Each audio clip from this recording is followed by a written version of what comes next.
It's the time of year where flakes and flurries are in the forecast, and many kids look forward to the potential of a snow day. But there's another option, non-traditional instruction days. Kylie Hill learns what goes into the decision-making process to utilize an NTI day.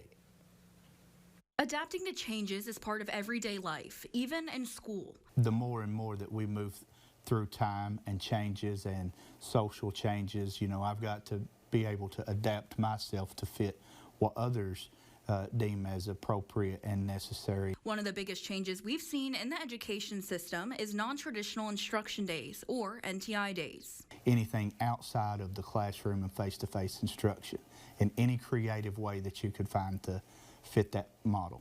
It's something school districts have to apply for by submitting an application to the Kentucky Department of Education that would outline what those NTI days would look like. We do have restrictions on it, and school districts can only be approved for up to 10 days per school year, so I think that's the right amount. Right now, the NTI days can only be used for a health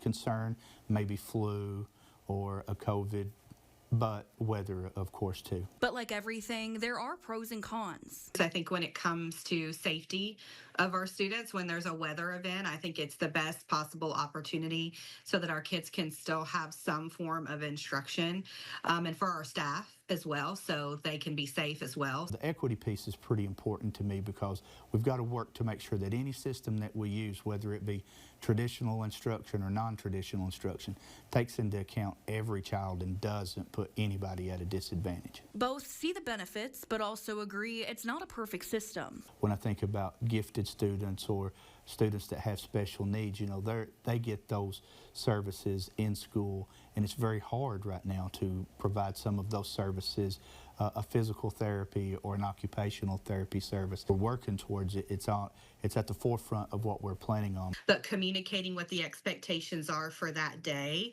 I think we can always do better with that. In Bourbon County, Kylie Hill, Fox 56 News.